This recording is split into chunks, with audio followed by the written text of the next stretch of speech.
And Warhorde is still in charge with tactical brigades right on its heels. What else can we see in the Ork meta making its rise? But today, we'll have notes from all three of the Orks lists that we'll be covering, with the Orks having 2 GT wins this last weekend. So let's get stuck in, lads, and of course, start with the stats and the facts. So, Meta Monday has actually updated his system, and he changed it up a bit. So I zoomed in for you guys. If you're reviewing it yourself, you can see things have changed. But if you're looking at the screen, we have Orks with a 47% win rate. We had 5 players that went X and O, or X and 1, with 38 players overall on the weekend. We had Green Tide with 4 players with a 57% win rate. More DACA only had 1 player, so shout out to you. Tactical Brigade with 20 players and a 44.4% win rate. 2 players went X and 1. This is one of the and it had 9 players. Excuse me, I said 20. I'm dumb. 9 players. Excuse me. And this is the real contention here, right? I know that Warhorde has a kind of easier bar to entry, right? So you have to kind of think about from the overall player base. Some of those people are playing it from the ease of access of why they're playing Warhorde. As Tactical Brigade is a little bit more big brain sometimes and takes a little bit more diverse of a collection to a certain degree and stuff like that. So right now we have a Warhorde at a 49, pretty much 50% win rate, which is a great job. 2 players X and 1 with 2 event wins. So even though Tactical Brigade did have 2 players X and O or X and 1, Warhorde won both of those events. And then they had 16 players, so nearly double Tactical Brigade, but keep in mind what I just mentioned as well. And then as for the other detachments, actually does show, we got to scroll now for my boy. We had Bully Boys was only 2 players, and then Dread Mob was 6 players with a 35% win rate. So shout out to you, Stompa players. So we actually are going to talk about 2 Warhorde lists and 1 Tactical Brigade list. One of those Warhorde lists is bringing back the kill rigs and doesn't have tank busters, because I know people are kind of tired of seeing consistent tank busters. And we actually have notes from some gets in China, which was fun to get that translated up for you gets. And we have some UK and everything going on. So with that being said, let's get a shout out to the Baron of Dice, for they make high quality custom dice. And if you enjoy our content and want to support us, check out Baron of Dice. The description code in use the description code, discount code in the description, because nobody likes taxes. And of course, we have to give a shout out to Forge Fire Gaming as well, as they offer competitive balanced terrain sets I use at home. It comes with pre-painted terrain with slotted acrylic bases, allowing for easy building removal and alignment without sliding the base off itself. Link in the description. So we move on to the first get, who did give us the translation for this, as this was a 5-round event in China, where we have a Warhorde list. And so what was fun about this is we do not see tank busters. So I did want to cover that to a certain degree. And it was interesting because, most of the time they don't get coverage, when we here and there. It's a bit hard with the language barrier. So I'm glad someone actually reached out, wanted to translate things for me. And so I thought, yeah, it was cool, because you guys know I'm a little bit kill rig soft spot, right? So wise on you get for that. So with this list, to our friend in China, I can't enunciate your name, so forgive me. So we have 2 beast bosses, nice and traditional. Boss Snickrot, right? Kind of contentious here and there. I know all the time in my Discord, for example, or just when I see online, it's, is Snickrot too pricey? GW increased them kind of out of nowhere. He was really good where he was at. Some people still love him. But I think with his limited shooting and kind of unit count and everything being in transports, I can see why he likes Snickrot for those secondaries, right? Sometimes you can even bait in people to kind of get close to shoot him. Then we have Gazgul Thraka, what some people would call the backbone of Warhorde, excuse me.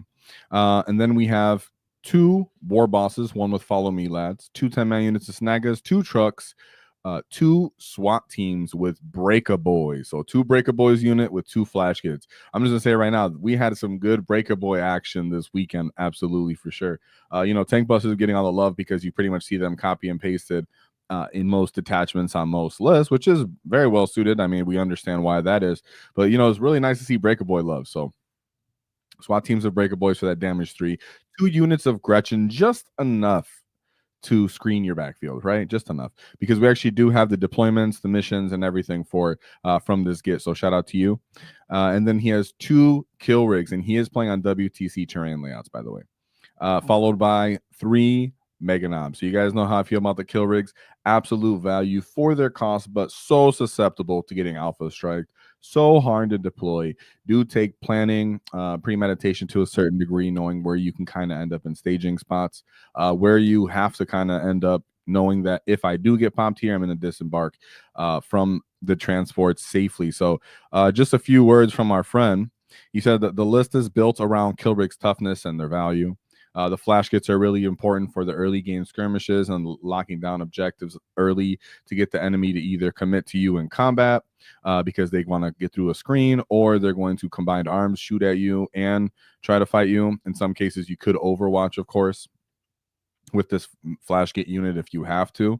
So he thinks that they're a big deal. Really important for the early game, which we're going to see redundant of that when we go over all the lists today. Is we can't underestimate the value of one, having a skirmish unit, but the value of having our optimal skirmish unit, which is the flash he gets, because a mixture of their toughness, their shooting, and their fighting, which is what we're seeing here, and what he actually kind of builds the list around, at least to a certain degree, early game. One thing that always get asked, and where we are going to talk about today, because I ask every Warhorde player that I'm talking to, how do you really feel about Breaka Boys without a war boss? There's a lot of opinion of just bring more stuff, just bring a lot of units. You guys know I like trash units. I love trash units. I don't like to play expensive stuff necessarily. And it's like I could just bring a bunch of boys and knobs and Breaka Boys and very limited leaders, and I really like when people limit their leaders. So there's great value in that. Then there's the arguments of how do I deploy, kind of gets congested, the clock time, unit activation, stuff like that. So there's different degrees of pros and cons, of course, in every archetype. But in this one, you can see he packs everything neatly into vehicles. Therefore, when I ask about these SWAT teams, these Breaka Boys, he said they're key for just demolishing any target. The war boss is what allows them to do that. There's a lot of -1 in the game to offset that. Great possibility of just whiffing. And then the Breaka Boy is low volume. So in this case, he just goes, absolutely. And of course, you don't want to get tar pitted necessarily by like anything with like 2 wounds to an excessive amount of unit. The war boss allows you to bring those volume punches if someone's trying to tar pit you. And so just necessarily that he actually brings them as well.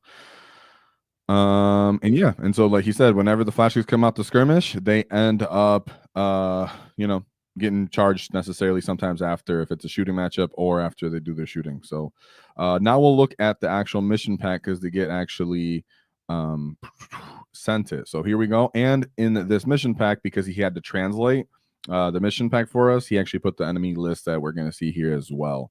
So that's important, because like I said, otherwise this would all be in Chinese. So shout out to you.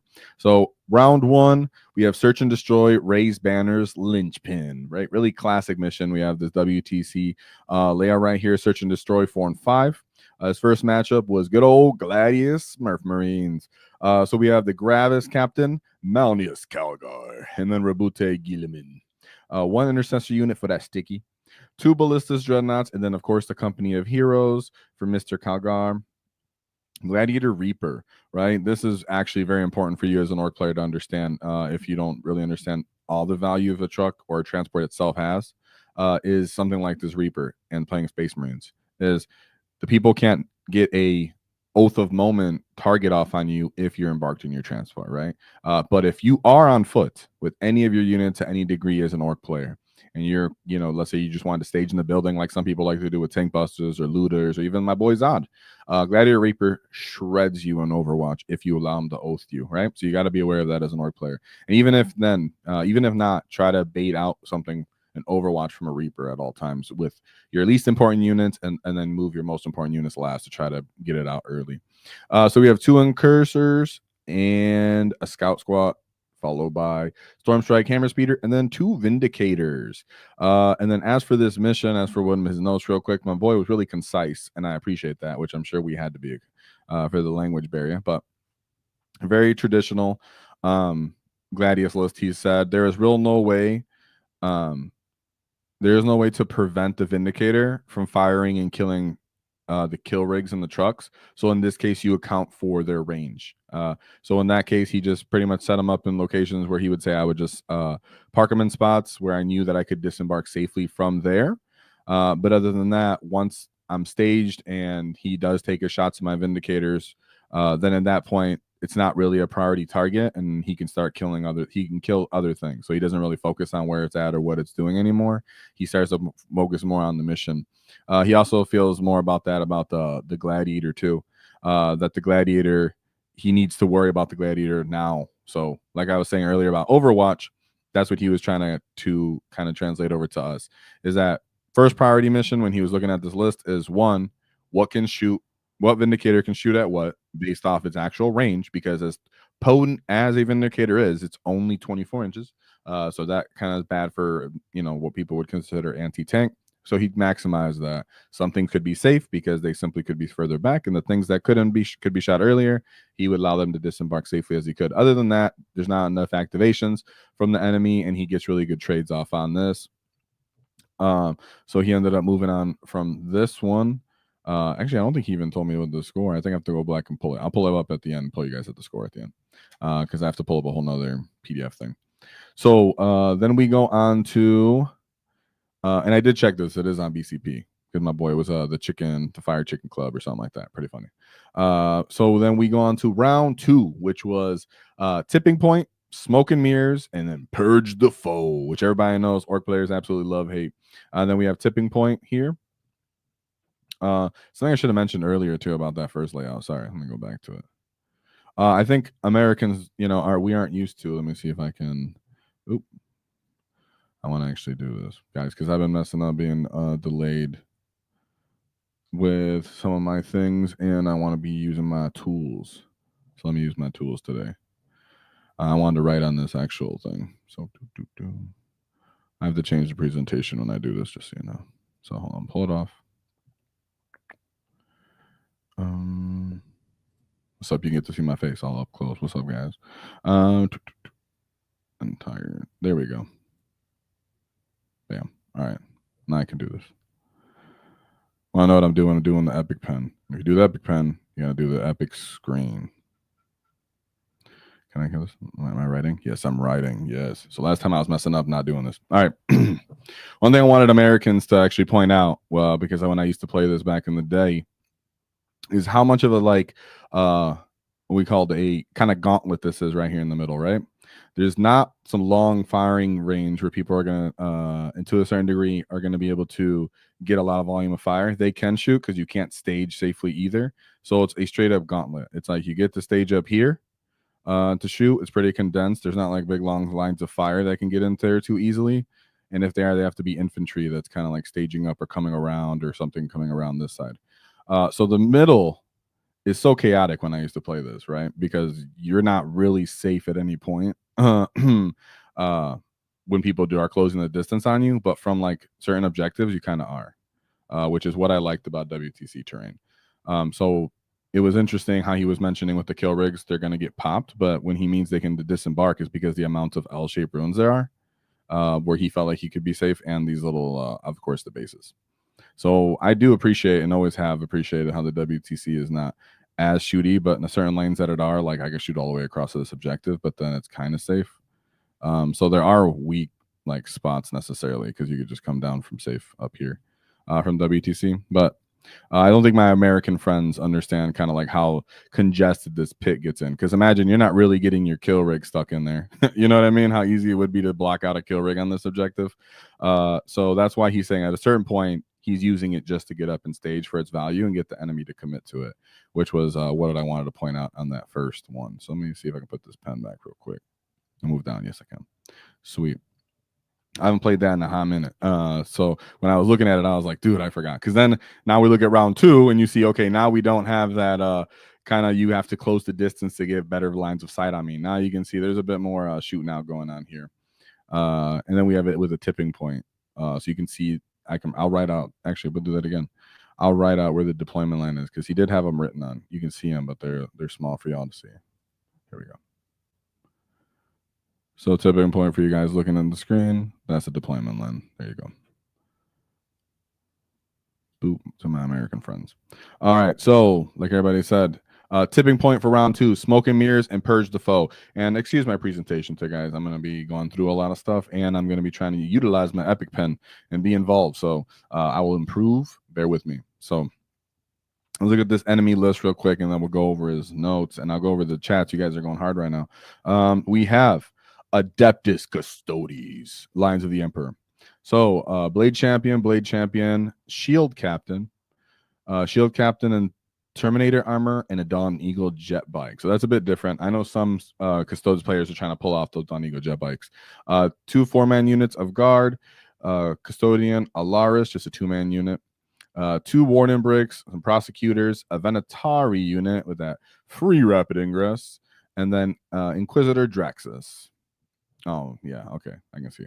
I think you guys are putting up or putting down here. So luckily he was playing against Custodes on this deployment to a certain degree, right? So let's see his list. I don't have, he said, yeah, there wasn't too much of the shooting going on that he was worried about for long distance. He said he wanted to roll off, so he went first, was staged up aggressively, and then just pretty much wad, and he said, I just crushed him. Like, he just went straight forward saying, you know, stuff like the Breaker Boys being damaged 3 and having that many units. Felt good. Of course, we know that the Wardens can fight on death, but have the 4-up feel no pain. But even in that case, they're becoming diminished, and then there's like 2 units left because you can see the Custo player doesn't really have enough, and he made sure, like you always should, as an Orc player, make sure you got the CP for fight on death. And of course, Unbridled Carnage, which as I've been kicking more games in with Warhorde again, because you guys know I like to mess around with a bunch of different detachments. I'm like, really, making sure I got my CP for those long activations of I'm Unbridled Carnaging and fighting on death and doing whatever else I got to do. Be prepared for interrupts and such like that. Maybe I want a heroic. There's a lot of stuff you can do. So having a lot of CP in the bank and being CP savvy is always a big deal. But in this case, he's like, dude, it was pretty straightforward. We didn't have much shooting to pop me. I could stage up my transport safely and then get out and wall him at full potential. Yes. Yes. And if with looking at this layout, we know, the word towers can go off sometimes, kind of pop people, Custode players as well. So you pop a couple of Wardens or a couple of Custodes. That's a big deal. Let me get into the chat because you guys are running me over just like our boy did out here. With Jay Hune 10, WAAAGH TAKTIK gifted memberships. Whoa, thanks for supporting you. We're going to be getting some more content up on there for sure, just so you guys know. So that's what we're working towards right now. Improving our playlist, getting our content up, and doing after action reports. Which, if you guys want to, help out with how the direction that goes, make sure you keep on the lookout for the polls that we're going to have up throughout Facebook, Discord, YouTube itself, trying to get an assessment of what detachments, units, lists that I should actually be running for these after action reports everybody can watch. And then, of course, once we kind of nail down the detachments, the units that you guys want to see. So the support like this, super chats, whatever it may be, will help guide that as well, of course, because I want to represent the Great WAAAGH. So thank you to Jehu. Like always, very, very generous and supportive. He said, just got my new WAAAGH Tactics objective markers. Whoa, yeah, that's what I'm talking about. Thank you for that. Even though I fumbled earlier with introducing them, that's a big deal. So thank you, because that means you're representing us all the time wherever you go, and whenever you're getting stuck in, it's represented us. So great love right there, man. And another great get is Andrew Stone with 10 WAAAGH TAKTIK gifted memberships. Whoa, let's go. Super generous like always, homie. Like all the time. I really appreciate it. Humbles me, keeps us motivated though. So thank you very much. And you let us know what you want to see in these after action reports, Andrew, for sure. And let's see this round 3 from our friend. So round 3, it's Hammer and Anvil, Hidden Supplies. And I'll actually make sure I got my marker out so you guys can actually see. Yeah, I got it. Right. Yeah. Boom. Obviously on war. Boom. Objectives, baby. Let's go. I love that they use these crates. I don't know how you guys feel, Americans, my fellow Americans, or people that are playing on GW. How do you feel about, you know, crates not being as prolific? Now I know they sometimes are, like on layout 8, for example, from GW. People will use crates there sometimes. You know, I've seen that before. But in general, like you've seen, there's crates on every single one of these objectives. So not only are there these multiple big L-shaped terrains everywhere, but then you also got a couple, you know, little crates scattered around. So I appreciate that, and that's why people call these different kind of dense kind of boards for our American friends that don't get to play on this. So yeah, hidden supply, Jordan and trust. Oh, let's look at the list real quick. So it was Chaos Demons, Plague Legion. Let's go. It's funny, I just played into this not too long ago. So we have a Demon Prince. This is the Fonspor's aura. So this is, so he has kind of like the Bellicor aura, where you can't shoot at him unless you're within 18 inches of the Demon Prince. Too bad he's playing Warhorde. No, I was kidding. At least, you know, that helps the word towers, I guess. We have Epidemus. We have the Great Unclean One with Droning Shroud, another Great Unclean One, Rodigus, Labity, Biopiper, and the Changeling. Shout out to Rodigus. So we have 2 Plague Bearers, 3 Soul Grinders. And if you haven't played against the Nurgle Soul Grinders, just keep in mind that they do have indirect fire. I believe it's strength 7, -1, but it can have its actual AP increased in some way, I believe, in this detachment. I forgot which character does it. And then it's also lethal. So really, really good at chipping down orc units if they're not within transports. Other than that, this list is really focused on obviously making you take battle shocks and stuff. As for our gets list, sorry, I should have been saying that. He said because of their indirect fire threat, he had to like I just said, load as many units into transports as possible. And he said he prioritized dealing with Rodigus because +1 damage, and then his aura to reduce OC. And then he said, because you have to kill one of those and the Great Unclean One, otherwise, if they're unchecked, they can do just enough damage to throw the game. And that's very true. Another thing he says here is don't overestimate your damage. Make sure you kill them. Yeah, and so he goes, make sure your 5 mins are paired off so that each one they can end up going for 2-on-1. So pretty much he was trying to jump it. Let me go back to his list. Can I go back to his list? Because I was been all over the place here. No, I can. I got to pull it over here. Bam. When we go back into his list, what he was saying is he was trying to put Snaggas and Breaker Boys into one of these big greater demons at once. That's exactly what I actually had to deal with myself. 2 Breaker Boys is way too much commitment, and 1 Snagga Boy simply isn't enough. So Snagga Boys, and they get off 6 to 8, and then the Breaker Boys can do everything else. You know, the dev damage hammer makes a big difference. So it really came down to that, just making sure that he prioritized each one when he could. He had gotten to the Rodigus and one of the Great Unclean Ones to really make sure they can't get enough momentum to swing it back on him. And then just hope you pass your battle shocks when it's time, and have enough units on objectives so you can take continuous ones. But great job there. And then let's go back to round 4. Fight. Yeah, repping the channel down under. We'll let these get snow. Whoa, yeah, represent them orcs, dude. Because I know when I used to play, I've never seen orc players. Now, shout out to the get that I seen the other day at the local shop. Awesome. So we have round 4, Crucible of Battle, Inspired Leadership, Scorched Earth. Oh, where's my little marker? Magic pen. All right, right here. Oh, you guys can actually see when I pull it down. Dang, I don't feel that mysterious anymore. I thought I was secretive. Now you can just see me fumbling. Okay, whatever. Ooh, see, I just fumbled again. I made it look more like a highlighter. All right. Deployment lines. Boom. Dang, you guys can see how messed up my crook. No, I don't feel like you're judging my lines. I'm just kidding. All right, there we go. Actually, I'm an orc. Why would I have to draw straight lines? You know what I'm doing. All right, so we see y'all. Shut up. All right, so again, the little crates. Chat, let me know. How do you guys feel about this as people who play on GW? Do you guys appreciate the crates? Right? Because, I mean, it's pretty dense already at the table. And then they're adding these little crates. Like, this is your one path for a vehicle. You know what I mean? Here's your one path for a vehicle. Unless you have something that can move through, but you don't, right? As an orc player. And, of course, you can move through here, hypothetically. But a lot of the time, people can and will move block you. So a lot of move blocking positions, which I find fun. I found that fun. So Scorched Earth, baby. Easy scoring game right there. So let's look at the enemy list real quick. I put that away. He said, I see y'all. Shut up. All right. No.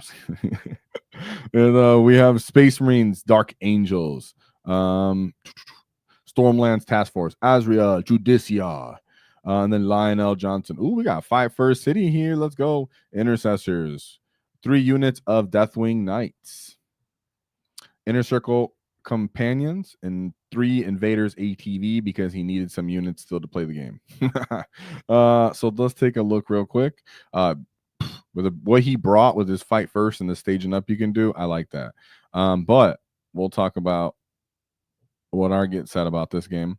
There's one we had a little bit more notes. So he said, pay attention. They have 0 threat range. So take your time to ferry the units forward and use the kill rigs to get for line of sight on objectives. You don't need a bunch of different units to burn it down, but you do want to actually eventually try to burn down an objective so you can kind of focus where you're going to end up fighting.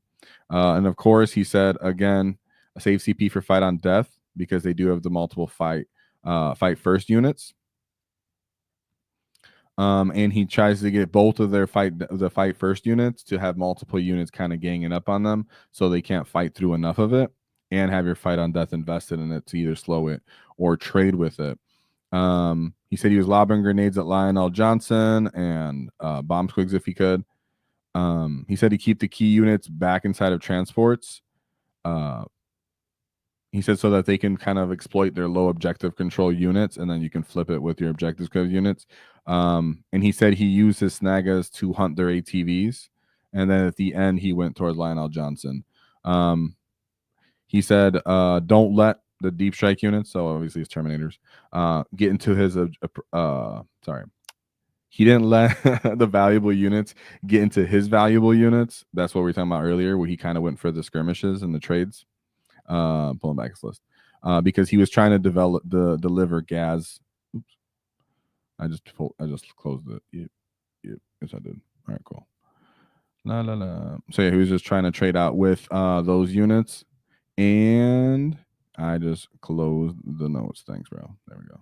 Thanks, brought it back. No, I didn't. Oh, here it is. Yee. All right, cool. Thanks for bearing with me, guys. I pressed too many things, too many nice buttons.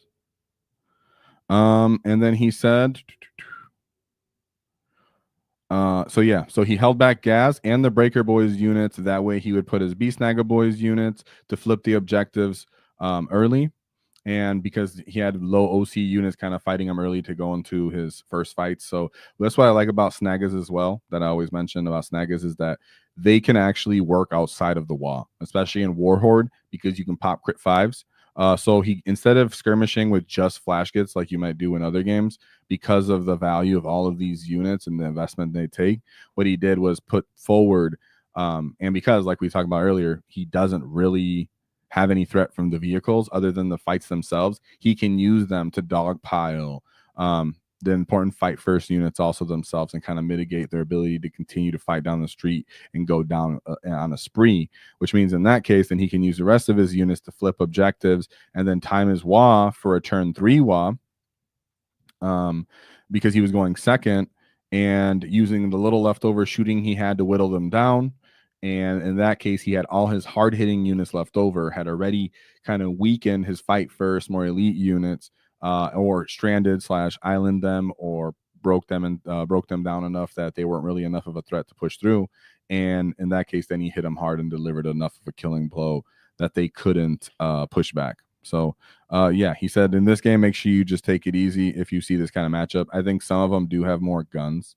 But not every single one. And even if they do have more guns, you can still get it to go. Sorry, I'm moving this. All right, you can even if they still have guns, you can still make your way up the field, because how many transports and vehicles can they actually pop at once, especially if it's something like a kill rig, for example, with the densities of these terrains. So I like that. Great job there.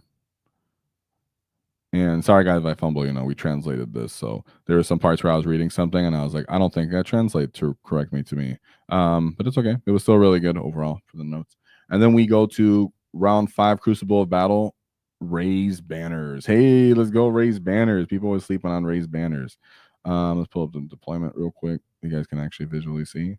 Boom. I feel like I have to just show this to people who aren't used to playing on this terrain. That way, if you pause the screen, you can actually look at the deployments and how he would stage up. I actually really like this one. So in this game, he was against the Emperor's Children. Let's go, the big bads of the week. So we have 3 Demon Princes of Slanesh with wings, 3 Exultant Lords, and 1 Lord, whatever his name is, and then Lucius the Eternal. So very character heavy, at least the amount of characters. 2 units, 3 units of Infractors, 2 units of Tormentors, 2 Rhinos, 3 units of Noise Marines. Keep it nice and tidy, right? So what their big maneuver here is, well, he actually sent me notes. They do have Noise Marines that can actually shoot. I was going to mention also here, but he mentioned the Noise Marines shooting out of the Chaos Rhinos firing deck is enough to pop the Ork transports, like trucks. But he said it's not enough to pop something like a kill rig. So the kill rigs are actually quite important in this. If you even shove a kill rig out to claim objective, you know that in most regards the enemies won't shoot at them because they can't really shoot them nicely while within the transport. So in that case, they'll still scout out, move quickly, and then try to pop your trucks instead. In that case, because they know that's their value. So if they have to kind of, you know, disembark something, they're gonna go disembark your truck, not your kill rigs. It's not good. And then he said, of course, they you still need to fight on death because it's really important for that. And you need to use your trash units to lock up their most important units. So multiple charges, multiple enemy units charging into 1 charge.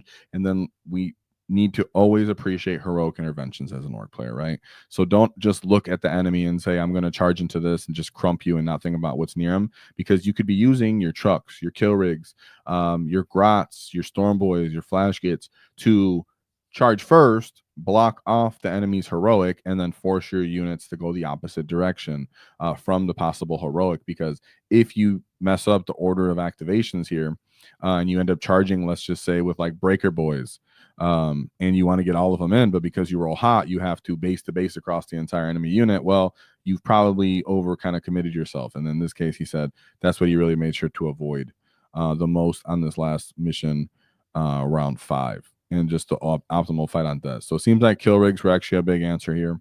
Were a big commitment and a big value of him to his games. And that's really what he wanted. So as for his key takeaways, he says, even if you're playing a very melee heavy centric list, just like this one, with Gazgul and the Snagas and all the punching units, you still need a certain amount of shooting.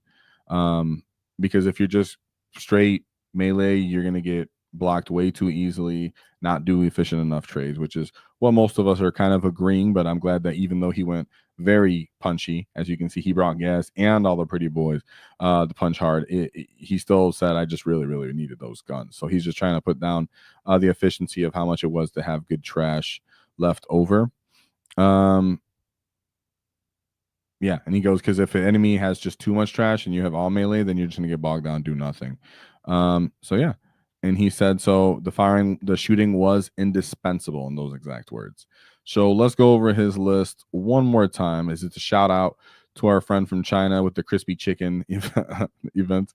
We have 2 beast bosses, Boss Nickrock, Gazgul Thraka, 2 war bosses, 1 with Follow Me Lads, 2 units of Snaggers, 2 trucks, 2 breaker boys, 2 flash kits, 2 Gretchen, 2 kill rigs, and 3 mega nabs. I love how it's just 2 of everything, right? We've talked about in other videos where like a lot of times as an orc, you don't necessarily have to take 3 and 3 or something.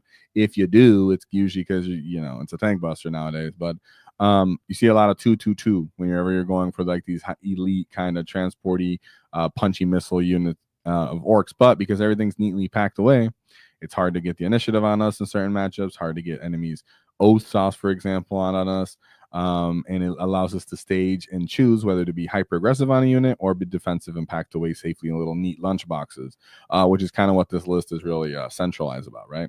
You got Gaz on your list, you know what's staying in the middle, and I'm glad he paid for that 3rd Mega Nom. That's the right choice in my opinion. Where we're at right now in the meta, if you're paying for Gaz, I truly try to fit that third Meganon. If I really can't, I'm not going to cry about it, but it does make a difference in every game for the survivability of Gaz and just how much enemy has to commit to him. Because even if you have one left, that's all you need for his buffs. So shout out to our friend from China with his WTC layouts and packet. Whoa, I appreciate that you get. And thanks for reaching out because that's pretty rare and a nice exceptional moment. And then we move on. So we move on to another get that we have a list. That we have notes from. This is our boy Jeff Drew with a tactical brigade list, keeping it hot, keeping it steady. He did go 4-1. But we have covered Jeff Drew before, and he was using Horde before, so he simply doesn't have as many reps here, which is all good. But he still had a good performance. So let me pull that up. Actually, I have it on BCP. Boom, right here. He was at this Get Hammer Cinco de Cuatro GT as a May 5th GT. So let's look at his tactical brigade list. But the tank busters are back. I'll just tell you that right now. Tank busters are back. So I do have notes from him, nice and concise. And I can actually show the mission pack as well, I think. We'll just go towards that. I don't think it doesn't show everything, so I can just tell you. So I don't have to necessarily show it to you. I can open the pack for you. I can actually show you the layouts, though. I'll show you guys the layouts. So we have nice, concise tactical brigade. Double beast bosses. Big mech and mega armor with captain. Triple big mechs with shock attack guns. 2 snagger units. 2 Stormboy battle line units. 4 trucks. Yeah, 4 trucks. 10 flash kits. 1 small minimum size unit of Gretchens. And then a big 22-man get for a Grot unit. Sorry, I was going to say get unit. Grot unit. So, yes, you can see this is not a typo. I can show you if you guys don't believe me. No, I'm just kidding. BCP, he brought a 20-man unit of the Gits intentionally without Zod. Oh, no, so he did have Zod. Yeah, it does. Sorry, I didn't highlight him. That's a different list. I'm not tripping here. No list recovering. Someone didn't have Zod, and they brought 20 Gits. In this case, he did bring Zod. I was like, wait a second. I think he did have Zod. So he did have Zod. He didn't highlight him. Went over my own eye. So he did bring Zod. I'm like, hold on, man. His note said he had Zod, and Zod was awesome. Zod guy, I love my Zod, actually.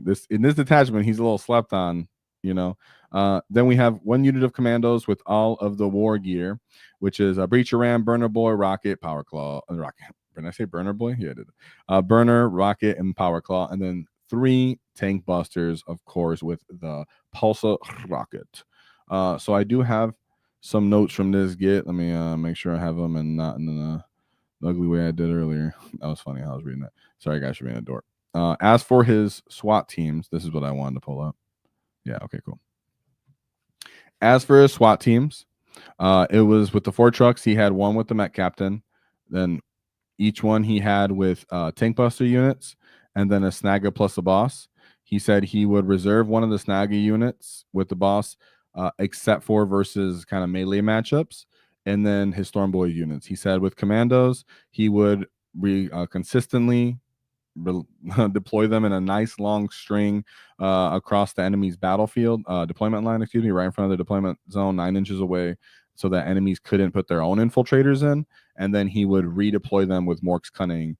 So I absolutely love that. A lot of people are trying to, use their infiltrators to counter us, and Tactical Brigade in that 1 enhancement. Oh man, when you can either take advantage of big packages of units that are inside transports, or to really bully them with commandos, that's where you get the value out of this enhancement. Totally try to fit it on your list. It's so fun. It feels so good. And when you can redeploy Zod and the commandos, for example, man, it really impacts the enemy's battlefield. You get to see exactly where they're going, and when you have a utility tool like Zod, where you can declare the wall and you kind of know where they're going to end up because of where they're positioned now from their deployment, it makes your WAAAGH value with Zod very, very good.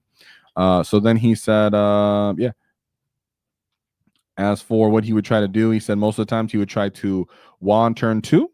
To get the Zod buffs, of course, and he would spread out as far as he can. So, of course, people always think that maybe I need my WAAAGH to punch out the enemy and kill them with an absolute killing blow. In Horde, of course, you need to break their backs a lot of the time, or at least pick up a lot of units, even if you don't take out their most key unit on the WAAAGH. You can at least break their back so they can't really score enough. in this case, he's using his Gretchen unit to either bog down enemies that want to come fight him and close the distance, or gunline units that want to reposition and get better angles and kind of do a trade with him, where they'll maybe bait out some guns and then you shoot them, and then he, the enemy goes, well, I got another tank over here. Well, Zod stops that other tank from emerging on his turn, and then the tank busters get to go off again, possibly, or just the enemy kind of starts losing on their own primary, even if they do start shooting other stuff.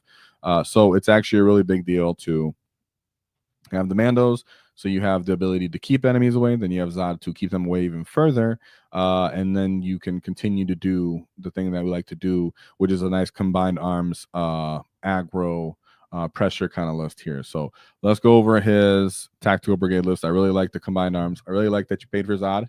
I think Zod slept on it. When you can give him more OC and fall back and shoot, fall back and charge, Zod's freaking sick. So if you haven't used Zod yet, check him out. So let's go right here. We do have his mission. Oh, I think I have it right over before I get stuck in the mud.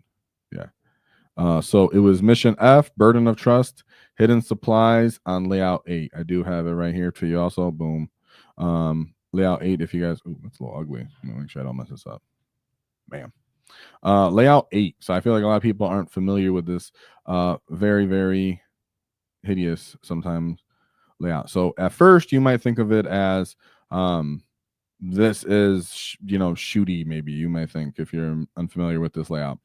This is kind of melee heavy for these easily staging half box shape terrain pieces. There's typically an objective here and here, and then there usually be like one in your deployment zone, roughly like here and there, for example, or somewhere over here.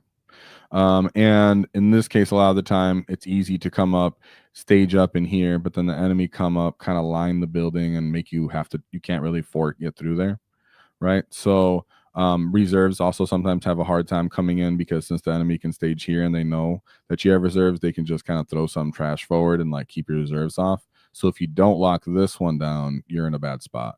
Now, some people would say like infiltrators are useless because of the easy ability to infiltrate, but when enemies can put like a cheap scout right behind this wall, infiltrate behind this wall, and keep your scouting away, so Zod can't go anywhere, or you're now they're going to be able to move out and like get in the way of a truck or something in this lane, for example. Of course, there's a lot of time middle objective here. So there's a lot going on with this one that's about staging. So if he can just straight up get on the line, so if it's a different deployment lines here and there, you can just put your Mandos in some kind of variation of a line of a bone, what we like to call like the wishbone, or just like an eye, whatever you want to do. So there's 2 units on each side, and it stops the enemies from being able to infiltrate into this position or into this position, as you typically don't, no one's gonna come like infiltrate here, right? It's a lot stupid. Then you can just redeploy those Mandos into this safe spot, or if you want to start fighting the enemy for their natural expansion, which is typically, depending on what side of the board you're on, what would be considered right behind one of these shoe boxes, and you can end up putting Mandos along here. Now, of course, it does lead to the enemy being able to come out and shoot at you down this angle, or they have to kind of commit down here to shoot.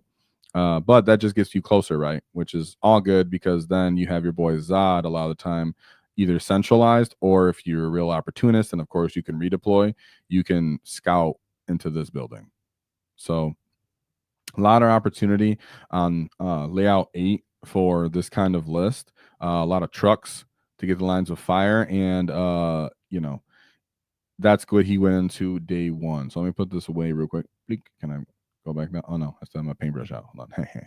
You guys seen that, didn't you? All right, so let's look at his first game, and he did send me some notes. Kind of my fault last minute, because I didn't recognize that it was him, and I could have asked him earlier. So it was all good. He said so the first game was into the old World Eaters, so we won't go too much into it because they've changed so much. But like we spoke about, what he said about this game was that he kept everything on the table, of course, because the World Eaters want to rush you and murk you. Obviously, they don't have a good time trading and having combined arm stat. But what I will say is what he said about how he felt about it after this game, and he said, I definitely felt the nerfs. him not being able to stealth and also give himself +1 a hit kind of sucked, or +1 strength. He said, yeah, and he said there was games where the enemies didn't have free +1 a hit, like in vehicles and such. So then he just had to always use the order of +1 a hit on the tank busters to do anything. He said it really was annoying whenever the Snagas would lose leadership and lose a guy. But anything 2 wounds, he didn't feel too bad on taking one of those, failing a leadership check on that. He said Zod was very important in this game, of course, so you can get the enemies to engage with Zod and then counter very importantly with them. So obviously that's how that's going to go with World Eaters Game 1. So then he goes into his loss, but he did kind of break that down at least a little bit here. So we have, make sure I'm still showing the right thing on screen. Yeah, what's up? So we have the boys again. These Emperor's Children, right? No, this is Renegade Raiders. There we go. Oh yeah, I see it right here. Top stupid. So we have Chaos Lord, Cypher. Ooh, I hate Cypher. Everybody hates Cypher. Maybe Orc at least. Cultist Mob, 2 units of Legionnaires, 4 Rhinos, so they think they're Orcs now. A Brick of Chosen and some Nemesis Claw, 2 Bricks of Possessed, and then allied bricks of 5 Noise Marines with their Blast Masters. That's annoying. And then Nurglings. So as for his notes here, let me show you his list just because it's better to look at.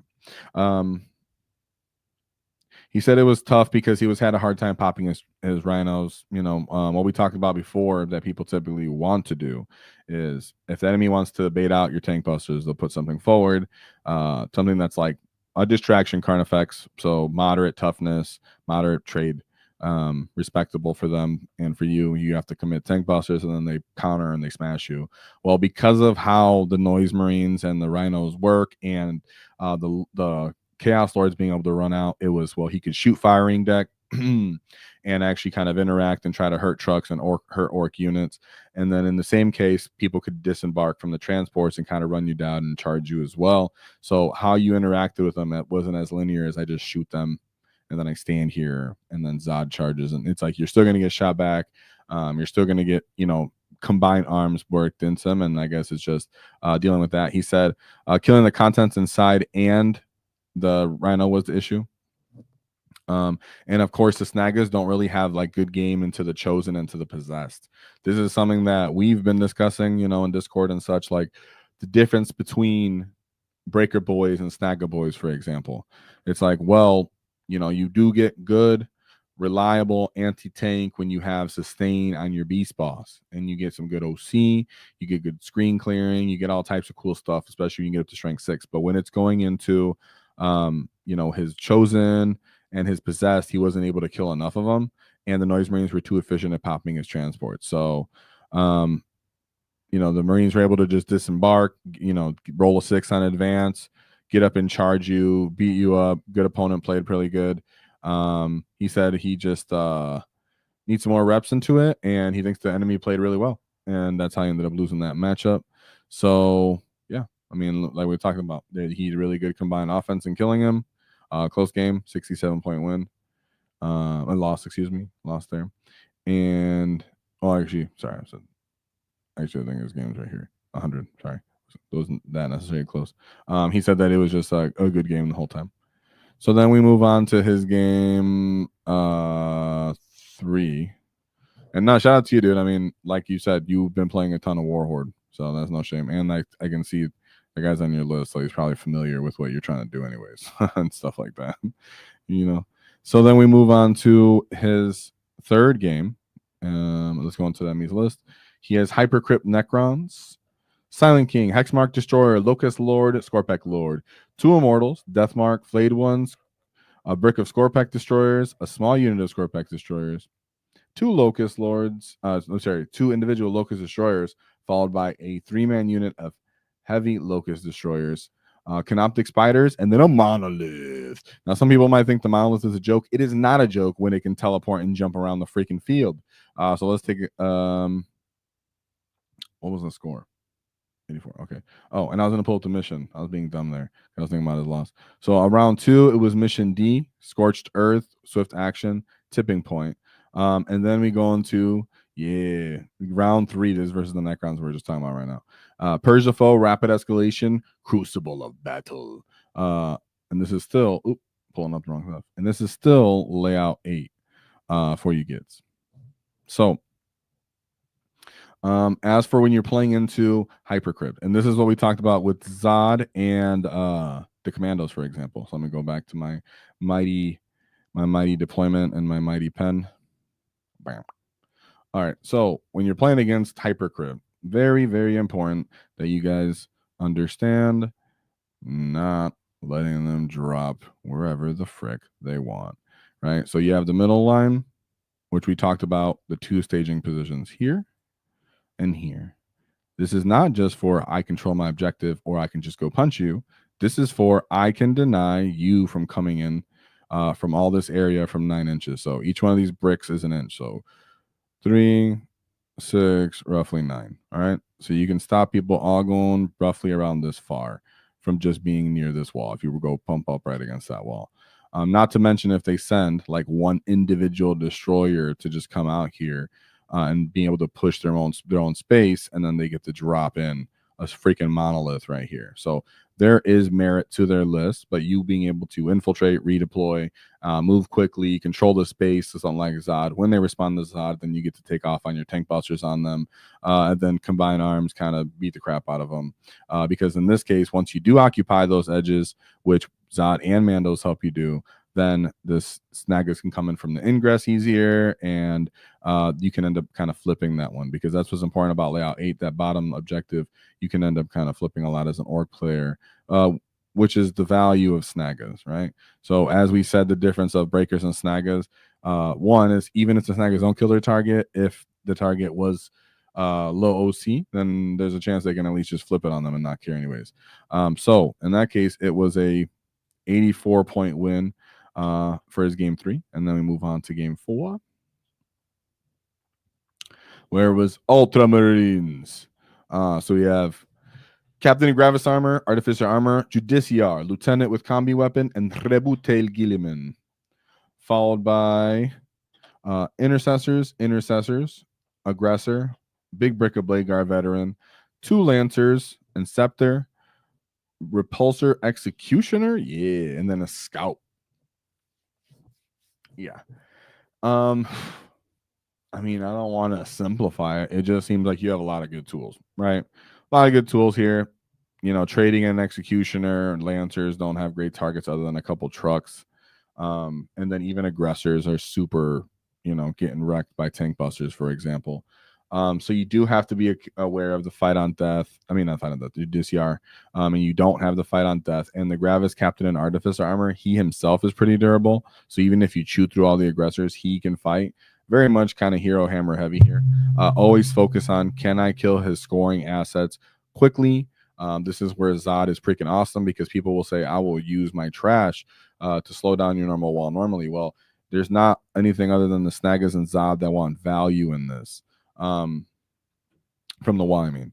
Of course, you get the defensive aspect of it, but Zod is what gives you the game-changing aspect of it. So a lot of the time people are thinking, well, I'll just take Snagas and then all the guns, just more guns after Snagas, and then it's just force shooting and then 2 punching or whatever it may be with a bunch of different trucks.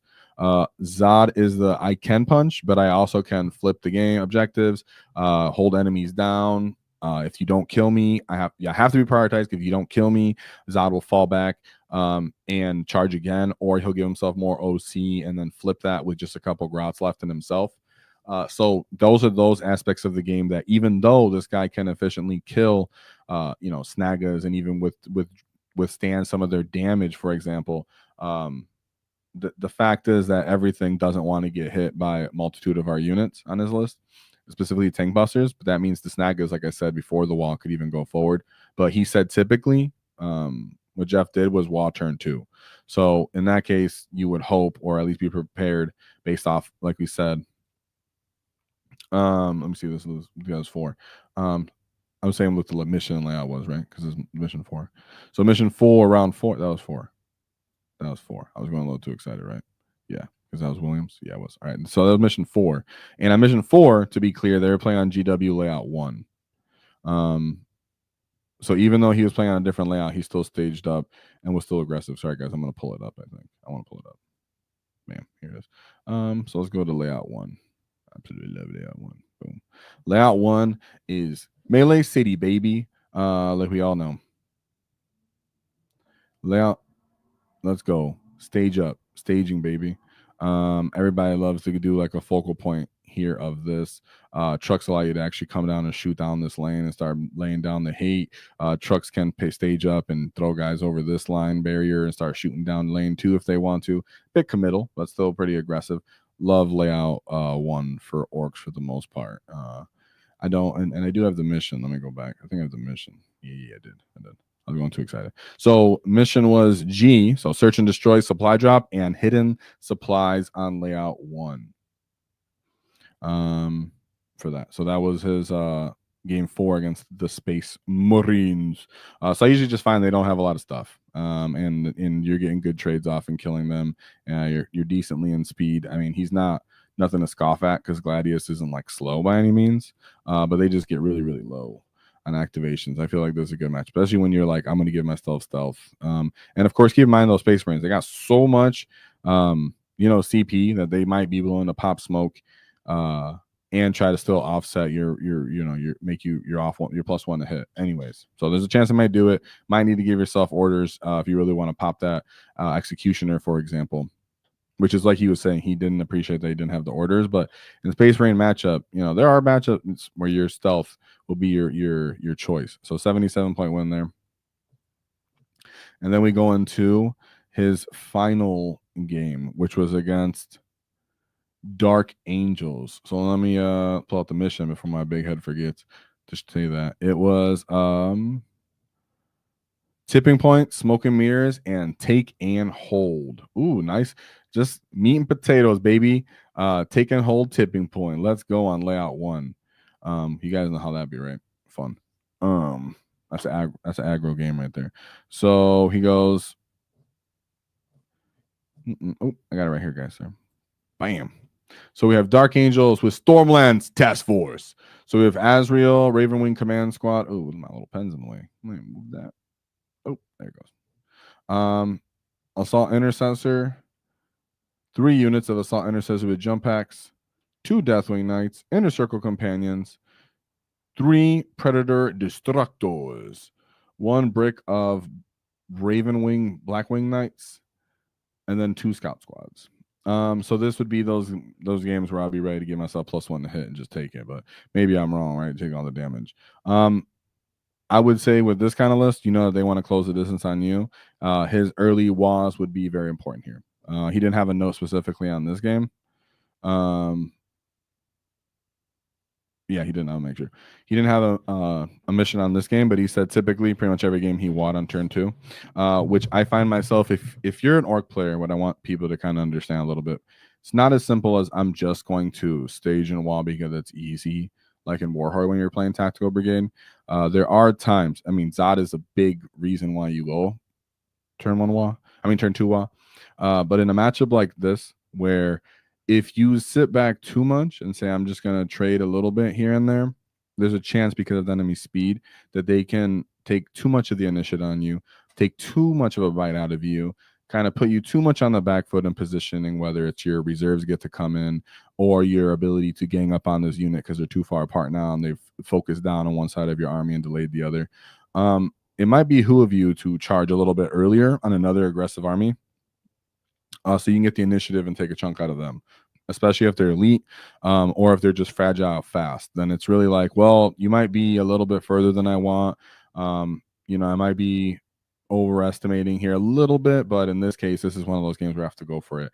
And that's how you might want to feel into the Stormlands Task Force list. But the other thing is, honestly, Zod. Zod, because the same thing I just factored in.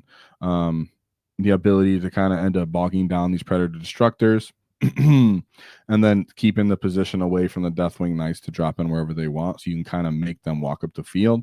And if you make them walk up the field, then you can end up shooting them down so they're not that efficient anymore. Because the thing is, it's not that I'm not aware that a Deathwing Knight unit can't on its own just start running through my army? Of course it can if I leave it at full potential. If it just gets diminished by, you know, some grenades or some bomb squigs or some shooting, and then it just starts getting auto-C'd and tagged up turn by turn, so it's never really going anywhere or winning any fights against anything of value, then I'm still getting merit, because what you really need to kill are all these jump back intercessors and these scout squads, because they want to pick these guys up and put them back later in the game when you commit more to them.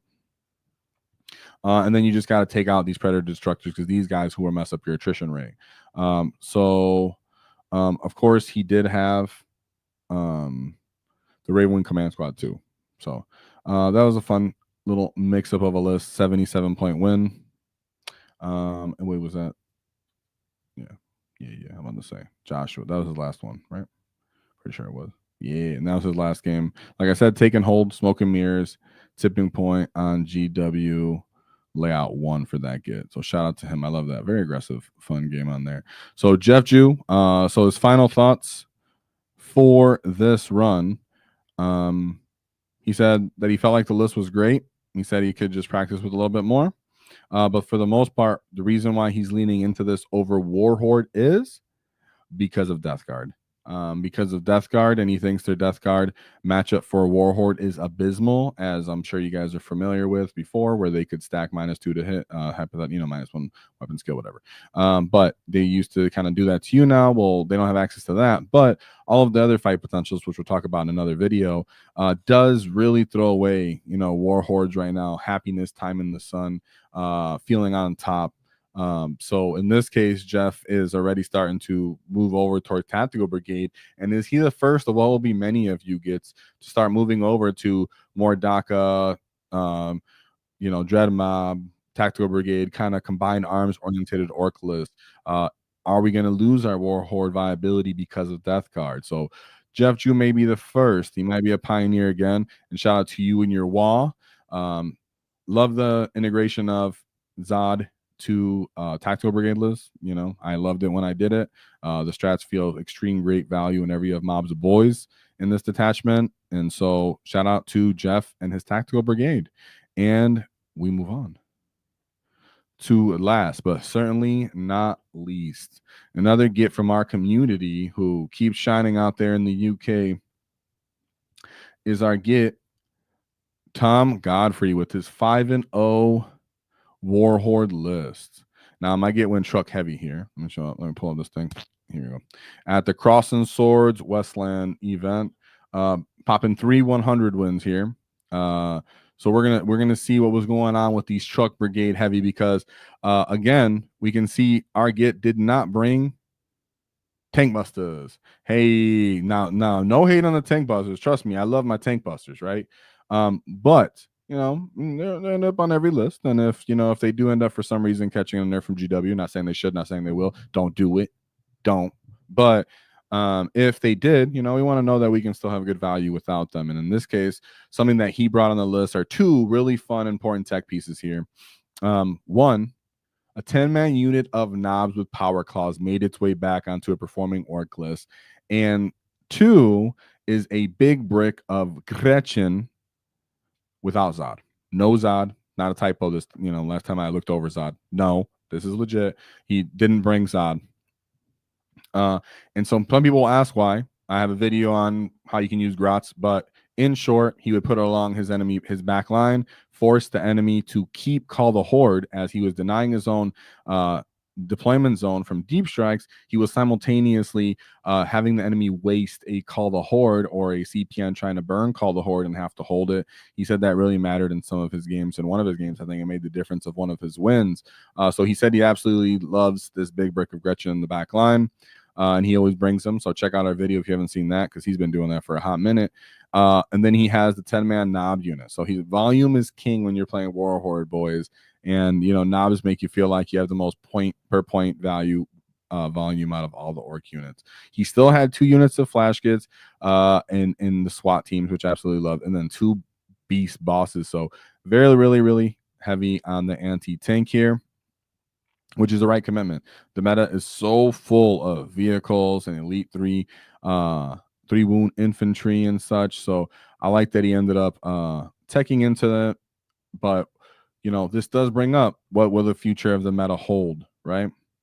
As we look and continue to look at the Warhorde list. So let's take a look at his actual path to victory, as he did give us some notes. Pull that up with my fat finger. There we go. Bam, we're back. And we'll move on to his first list, which was the Blood Angels. So Captain Terminator. Oh, sorry, the detachment. Liberation Assault Group. A shout out. So we have Captain Terminator Armor, Commander Dante, Librarian Terminator Armor, 1 unit of Assault Intercessors, 1 Assault Intercessor with Jump Pack, Ballista's Dreadnought, Brutalis Dreadnought, Infiltrators, Sanguinary Guards, Scout, Terminators, and then Helvrin and the Warglaive. So what he said was going on here is simply what we always talk about against Blood Angels. Not that I'm simplifying the game by any means, but he described it at this simplified way as well, is they don't have enough assets, units, and when you have the ability to fight on death, it just really, really hurts them and ends up throwing the matchup for a loop. And he said because it was search and destroy, they were right on top of each other. Sorry, I should have said what the mission was. It was burden. It was mission I, burden, and search and destroy, and prepared positions. So yeah, he was just saying that just all the damage 3 into his 3 wound infantry and units really just cracked back, destroyed the enemy. And so we move on to his second game, which was Mission O, Terraform, Stalwart, and Crucible of Battle. This was Astra Militarum, and his list is not enough, or never enough tanks. So shout out to you. You know, I like guard players. I like guard. We have Canadian Command Squad. Canadian. Why do I keep doing that every week? It's not even intentional, dude. Shout out to my Canadian kids. All right. We have Acadian Command Squad. 2 Rogel Dorn Commandos and Ursula Creed. I changed my voice there, my cadence, because I was not goofy talking Canadian. Oh, I gotta show you guys the screen. Sorry about that. So we have a big brick of Cadian shock troops, followed by another 10-man unit of Cadians, and then a 10-man unit of Catachans. 2 Chimeras, 1 Torox, 1 Hellhound, a Kazarkin, 2 Lehman Russ, one's a battle tank, the other one's a Terminator, and then a Vanquisher, which is, I guess, Lehman Russ also. Sorry. Ogren Squad, and then a Scout Sentinel. So the enemy ended up actually reserving a tank here, which is a little odd, because, you know, there's no shooting. So that was kind of surprising.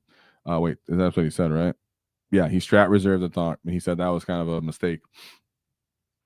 He said the enemy would end up popping a lot of his trucks, but he just couldn't get enough into them to like disable the units and kill the units. Therefore, he was able to stage up, end up crashing into the Rogel Dorns and destroying them. Yeah, he said he was popping units, popping the Russes. Yeah, and he said the Breaker Boys. In the way Breaker Boys and the War Boss were a big deal. Now, this is something that people ask all the time. Do I need my Breaker Boys with the War Boss?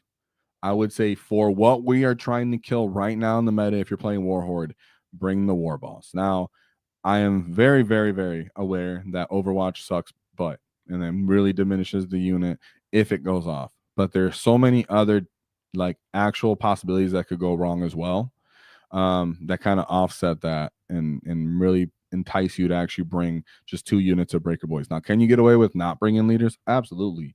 Threat saturation, unit model count, all these things are also strengths that orcs have and can possess. But for what people like to do, which is actually impose their will, for those that are getting actual results at events, when they're playing Warhorde, a lot of the time they're saying the simplicity of imposing your will is the big factor. And the War Boss with the Breaker Boys is imposing your will and the big factor. Because when people are bringing these demonic or you know, Rogel Dorn heavy armor units where they're like, well, typically a unit can't crush me, but you come in and you crush it in one hit. Even if you use maybe 1 or 2 of the Breaker Boys, it makes a big difference. And the War Boss makes the difference that, like I said, you getting tar pitted or just your Dev Wound Hammer. A lot of time, a Dev Wound Hammer needs to go off. And if you're popping critical 5+, it's a big deal. Now, 2 units of boys for skirmishing and the flash gets. So even though he already has 5 trucks, this boys and the flash gets are there to just kind of take objectives, play the game early, auto see people so you don't have to kill them. And then if you do declare the wall, you have a bunch of little trash units to block out heroics, to get multiple activations into units that fight first. You have just the different options of just actually playing the mission itself. So even though he did play for the big old fat brick of knobs and the Breaker Boys with their leaders, he locked it out at 5 characters. I actually love this character spread and still having the snaggers, which are multi-purpose. So the 10-man knob unit is the cool thing to me here. I'm not sure if that's going to stay, but as more diverse, like odd toughness, like units with like 4-up invulns and just odd toughness of like 3 wounds, but maybe they feel no pains or whatever. I can see you wanting to bring knobs instead of Breaker Boys, because Breaker Boys will leave too many of them alive, and then because they still get invulns, and then they get to kind of pass it up. So not sure those units might be necessarily yet. Because I think that's what's also been setting everybody off, is that there's not enough of those ideal units for knobs right now that the Breaker Boys just can't deal with themselves. So this was an interesting tech piece. I like the Grot unit, so you can check that out in the how to use units you're using wrong video. That's what it's called. Sorry. But the knobs here, right? Chat, let me know what you think. How do you feel about these knobs? Right. So let's go into his third game, right? Because we already did a second. Next was a second. Yeah, we did Acadians. The Acadian Command Squad. And I just said what the missions were too. So then he goes into game 3, which is mission B, Purge, Smoke, and Tipping Point. He said he does find Purge to be typically tough, like we typically say as Ork players. So let's take a look at this list. He is Tyranids Assimilation Swarm. Okay, so a bit different, but you know, the Nids matchup can go any way, dude, because the fact that they can just do Shadow of the Warp and then just turn off all your potential to actually do your stratagems is freaking annoying. Or if you're playing mobs of boys or something like a Zod, they make them not have any OC anymore. So you're like, well, that was my value in tar pitting you. Now I don't actually have points. Ow. So we have a Hive Tyrant, Swarm Lord, and then the Winged Tyrant Prime. So I guess this guy is fight first from what I remember in this. All right, I think that's what you said actually. Yeah, they had fight first here. So it's pretty different for Tyranids to a certain degree. Only 1 Exocrine, which ends up being a little bit harsh for him with how many Trukks he had to deal with. 2 Harlspexes, 2 Psychophage Pyrovores, a pair of them. 2 Raveners that they can pick them up, put them back on the table. Ripper Swarms, and then the big brick of Warriors with that fight first prime, and then 2 Tyrant Guards for the Hive Tyrant, right? One's for the Hive Tyrant and then one's for the Swarm Lord. The Tyrant Guard give them 5-up, feel no pains for that as well. As for his list, he said it is quite tough, but because he doesn't have a lot of good shooting, and he said that was something that he really had to pay attention to. But the Tyranid player was also very experienced, and he's just a straight up mono faction player. I'm familiar with this too. We have one of the top or NID players in the world last year is local to me, and he's a mono player, and he was giving me hard time nonstop. Shout out to you, John. So he, even though he was aware of his weakness of there's gonna be a lot of trucks, the Tyranid player understood that not to be, over hesitant when dealing with orcs because they'll just bull rush you. So in this case, the Tyranid player is like, well, I'm gonna go into you then instead. And so he said, because Tom went first, Tom ended up beating out some grots from some trucks. And the Tyranid player, because he was limited on his shooting, did have to throw in the Harlspexes to murder the grots and the trucks because, they are quite cheap. If we look at the value of these Harlspexes, what are they, like 130, 125? Dirt cheap for a whole entire monster. But what people kind of forget is the WAAAGH isn't just about I kill your stuff. It's about how much distance I'm covering, and I'm getting over that halfway mark on the map layout, right? I'm getting past that midway point to push you back and stop you from actually scoring. Nids want to trade bodies for points just like you do as an Ork player. Therefore, picking up all their stuff and killing it really early offsets their attrition rate. They don't have enough units to kill you fast enough back, and in that case, you kind of maintain momentum. So he said everything on turn 2, he went for a WAAAGH. His Pyrovore came out, so he allowed he wanted, right, when we talk about actually Overwatch potential or the threat of Overwatch for the Breaker Boys. That's where having all these threat saturation comes into play. So of course you move the boys first, and then you move like, you know, well, you would say maybe Gretchen, for example, but you move the boys first and see if they Overwatch, and then you move the Snaggas, and that'll would you Overwatch, and then the Knobs, and then last would go your Flash Kids. So in this case, he moved his B Snagga boys first, intently, so that the enemy can flamer Overwatch them. Now it does suck because you're going to kill a good amount of them, maybe even 5 if he gets lucky. But the real value is the boss and the Knob, anyways, and just having boss and Knob themselves. Boom, you're getting the potential from more Horde just from those dudes. Sometimes, not that you don't value the other ones, you do, but I'd rather take Overwatch on them than the Breaker Boys. So that's what he did. He said for the big warrior brick that did fight first, he flash gets grenaded it, shot at it, and then just to try to whittle it down to make it weaker before they went and charged in and deal with it. Breaker Boys did charge into the Swarm Lords and all those dudes and crushed them to a certain degree, any with their feel no pains. So it was fantastic. Yeah, he said the Knobs ended up kind of failing him because they didn't make a charge off. But everything else was so significant because how hard he ended up hitting them. So like I said, Nids want to play and die for points just like you do as an Ork player. So when it's time for the wall, oblige them with an extreme amount of damage that you can. It's not that I always have to kill their most valuable unit, because he said I failed my wall into their Tyrant with the Knob thing, but it didn't matter because I made the charges everywhere else and just killed enough of his units that he didn't have enough umph to kill the rest of my stuff to keep playing the mission. So even if he kills your Breaker Boys and your Beast Bosses and your Snaggas, you still got boys laying around, you got trucks laying around, you got maybe one Flashgate unit left, you still got the big stupid break of Gretchen in the back that you possibly already sticky objective your home, so you can even take that Gretchen unit and run forward late game if you had to. So that's why there's a lot of incentive to just be aggressive and just get in their face anyways as an Ork player, as a Tyranid against the Tyranid matchup, because if it comes to the war of attrition, we can win because we have more of a delivering blow. But whenever I've lost a Tyranid list, it's because I was too hesitant and too respectful of their damage. So shout out to you, Tom. And shout out to our boy Rick B. I'm taking the Gargantuan Squigga to the Dallas Open. Whoa, that's what I'm talking about, Gargantuan Squigga. Let's get some B Snaggers in the chat for our boy Rick B here. And thank you for that super chat. And good luck to you in that Gargantuan Squigga. GW, how dare you?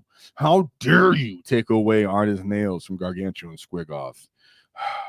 I mean, I guess you kept them in the game, but you don't get kudos for keeping the coolest thing in the game, right? So so then we move on to, I think I already just covered that game 4, did I? No, I didn't. That's where we're at, I think. I think we're at round 4. Yeah, because this one was Hive Tyrant. Yeah, get down here. All right, so then we go to round 4. Let me see what the mission was. It was Monka, Mission S. Linchpin, raise banners, Dawn of War. I'll just tell you what he says right here. He says, it was Dawn of War, and the layout they used at this club with the glass hammer, it was just kind of horrible kind of map with I have a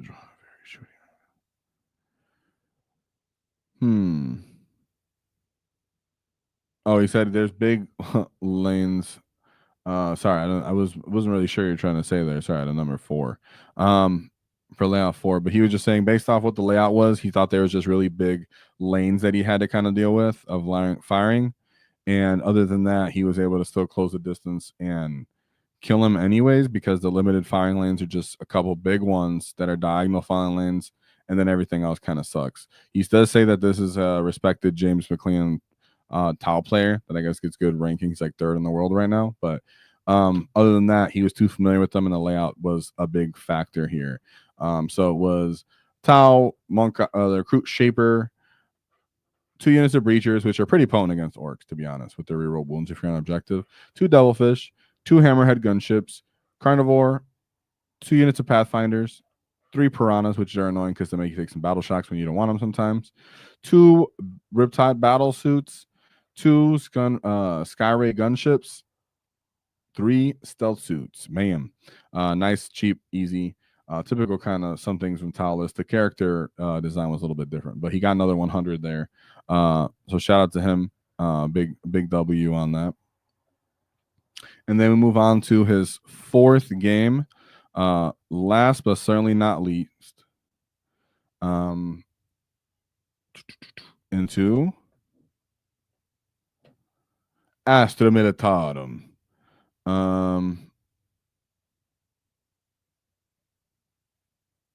Oh, I seen. Oh, I went over the.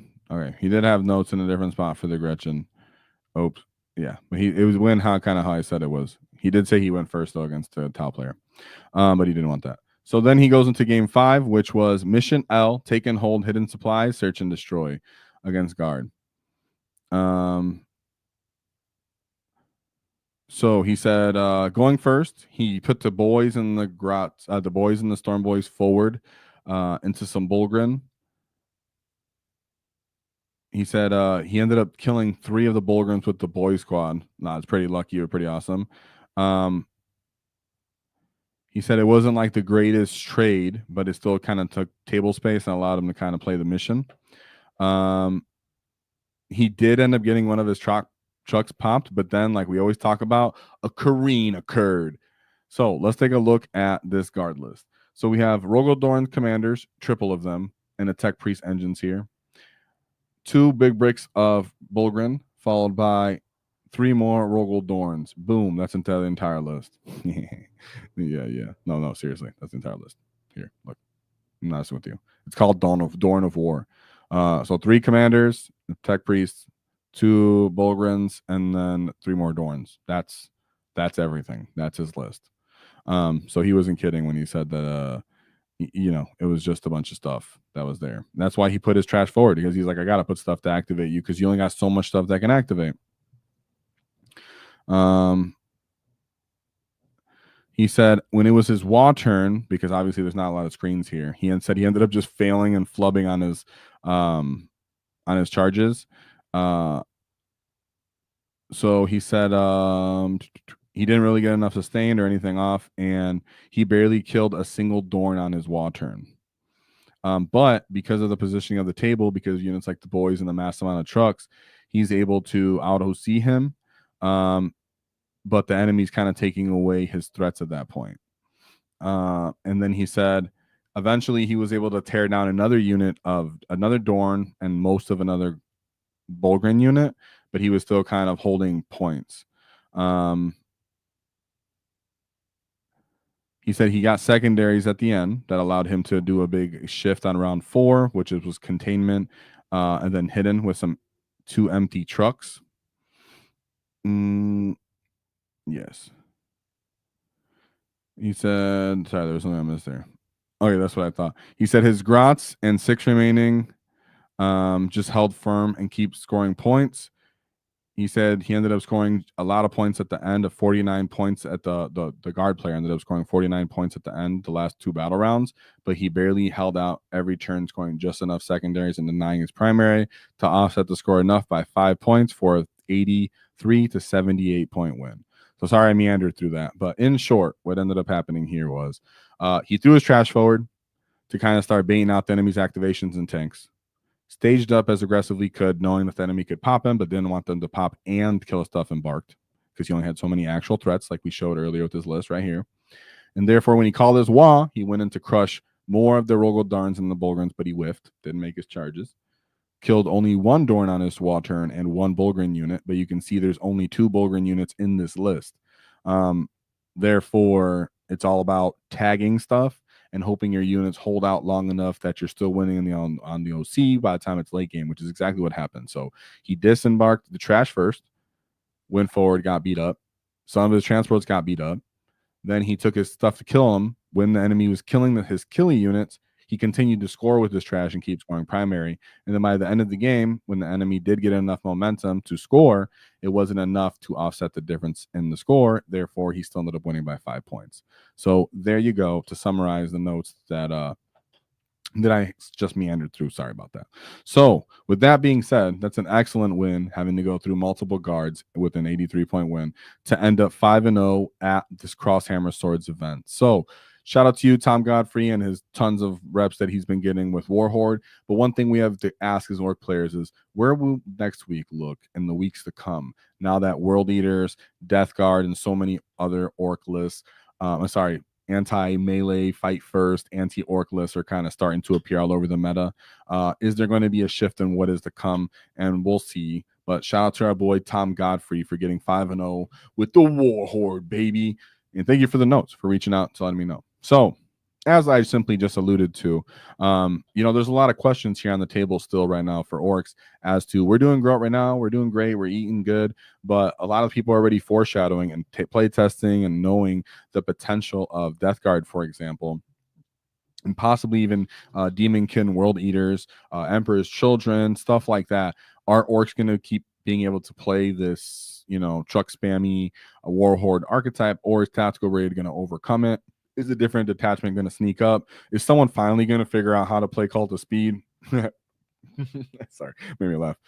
So with that being said, last announcement, we're trying to do after action reports. I want them to be involved with you and the community itself, representing what the Great WAAAGH wants. So please, participate in the comments here or in the polls, whatever it may be, as we'll get the detachment loaded and some of the lists you want to see. Don't really care. It has to be that meta. Don't want to meme all the time. But I do have an extensive collection, so I can play just about anything if we get this going. So shout out to that. And that will be the evolution of the channel as we have a great time getting stuck in, lads, and knowing the meta. And of course, Kareen is absolutely glorious. So that being said, you check us out in the description to support us because it means a lot and it lets us keep going on. And let us know what you guys want us to do with our upcoming new content. So with that being said, there's only one thing to keep in mind is don't cross our wall because we'll not get deep out. Whoa!